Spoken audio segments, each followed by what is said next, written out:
to take the heat. It's Colin's Blazing 5. Blazing 4 in the herd.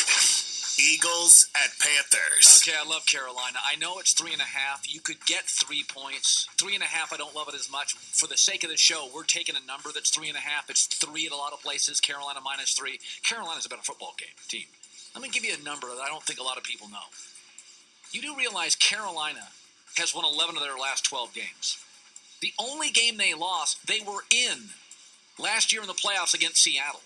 This team's been hot for about 80% of a season.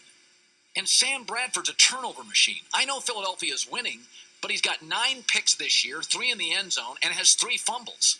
Now, I know what you're worried about. Colin, that's a lot of points for Carolina, their offense. Yeah, I know. Their second leading receiver is Ted Ginn with 13 catches. I know they're 28th in yards and 29th in passing. But you know what they're not? They're not incapable of scoring. Carolina's 6th in points. And the other thing I like about them, Philadelphia is a mess. Their linebacking core, D'Amico Ryans out. Kiko Alonso still out. Michael Kendricks, shaky. Practice but shaky. I'm going to swallow the 3.5. You can get 3 in a lot of places. I think Carolina wins 28-23. Cowboys at Giants. You think I'm nuts, right? Tony Romo's not back. I'm taking the Cowboys plus 3.5. First of all, the Giants are putrid in division. New York is 1-9 against Dallas and Philly since 2013. Here's the other thing. Dez Bryant may play. Rolando McClain's back. Greg Hardy's back. Randy Gregory's back. And Matt Castle's not afraid to throw the ball down the field. That was the problem with Brandon Weeden. He was risk averse. Matt Castle's a big, strong guy. He'll spin it down the field, and Dez Bryant should be back. In addition, the Giants' rushing defense has some real cracks right now.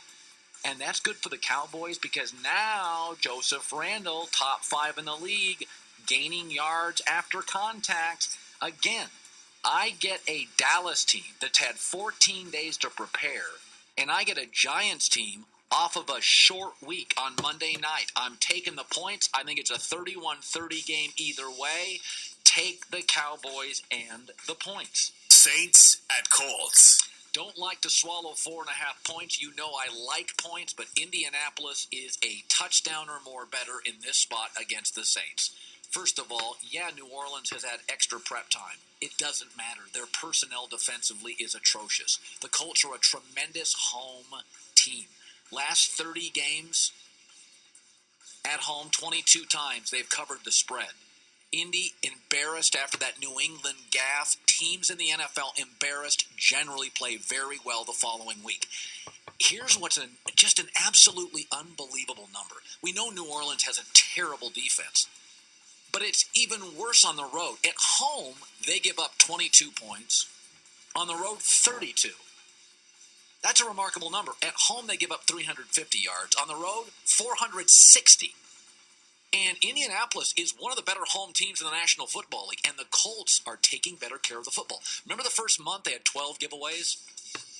Last 2 weeks, 0. A less sloppy Colts team at home, embarrassed. NFL teams play well after being embarrassed. Covers the spread. They thump the Saints by 13. Buccaneers at Redskins. I love Tampa Bay in this spot. I know Washington's at home, but I get Tampa Bay and I get 3.5 points. The Redskins now can't run the football when they could. They're turning the ball over with Kirk Cousins, and they are beat up physically. And Washington's a lousy home cover team. Last 10 games, they've covered 3 of them and haven't covered 7 of them. The Redskins' secondary is a mess. And you know what? Tampa Bay's size at wide receiver, Mike Evans, their tight end 6'5". You got Culliver's hurt, D'Angelo Hall is hurt at corner, and Tampa Bay is big on the perimeter. And Jameis Winston, for all his faults, has thrown for at least 200 yards in every game. And here's what I like. He's actually, you know his best quarter so far in the NFL? He's been a really good fourth quarter, 87 quarterback rating in the fourth quarter. He has struggled in opening quarters.